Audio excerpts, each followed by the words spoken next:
Titrasi kompleksimetri adalah suatu cara titrasi di mana reaksi antara bahan yang dianalisis dan titrat akan membentuk kompleks senyawa. Kompleks senyawa ini disebut kelat dan terjadi akibat titran dan titrat yang saling mengkompleks.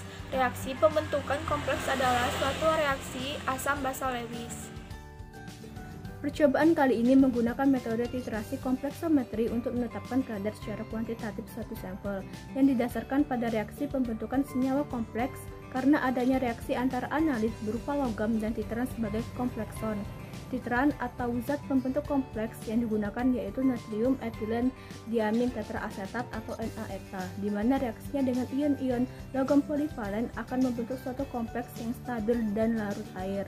Sedangkan untuk indikator yang digunakan yaitu untuk membantu penentuan titik akhir titrasi yaitu indikator EBT dengan perubahan warna menjadi larutan biru.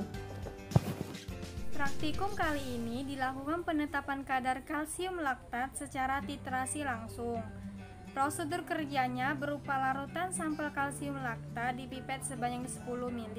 Diatur pH sampai pH lebih dari 12. Ditetapkan dengan penambahan natrium hidroksida 4N. Kemudian tambahkan 50 mg indikator mureksid. Dititrasi dengan larutan dinatrium etilen diamin tetraasetat 0,05 hingga terjadi perubahan warna dari merah menjadi violet. Dilakukan pula penetapan kadar merkuri klorida secara titrasi langsung. Prosedur kerjanya berupa dipipet sampel 10 ml Aquades ke dalam Erlenmeyer. Diatur pH 9 sampai 10. Kemudian ditambahkan 2 ml buffer salmiak dan 50 mg indikator EBT. Lalu tambahkan asam etilen diamin tetraasetat 0,05 m sampai terjadi warna biru. Lalu catat volumenya. Kemudian ditambahkan asam etilen diamin tetraasetat 0,05 m sebanyak 50 ml lagi. Kelebihan asam etilen diamin tetraasetat tersebut dititrasi dengan larutan baku magnesium sulfat hidrat. Pentingnya peranan pH larutan pada reaksi ditunjukkan dengan reaksi pada titrasi ion kalsium dengan EDTA.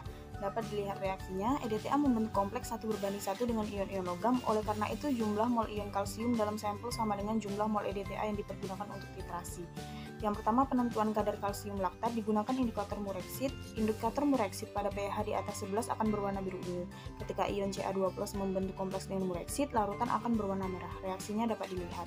Dalam titrasi, EDTA ditambahkan tetes demi tetes. Oleh karena Kf dari Ca2- lebih besar daripada Kf dari Ca mureksid, maka EDTA akan menarik Ca2+ dari Ca mureksid dan membentuk kompleks Ca2-. Ketika semua ion Ca2+ telah lepas dari mureksid, akan membentuk kompleks dengan EDTA, maka larutan akan berubah warna menjadi biru ungu.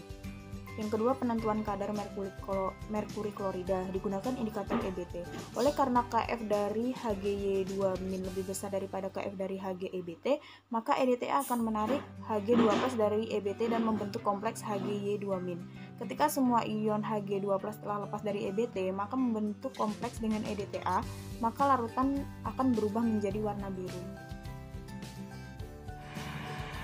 Kesimpulan dari praktikum kompleksometri ini adalah titrasi kompleksometri dengan cara titrasi di mana reaksi antara bahan yang dianalisis dan titrat akan membentuk kompleks senyawa dengan prinsip dasar dari titrasi kompleksometri adalah terjadinya reaksi pembentukan ion-ion kompleks antara bahan yang akan dianalisis dan titran dan kadar kalsium laktat 2,25% serta merkuri klorida 4,75%.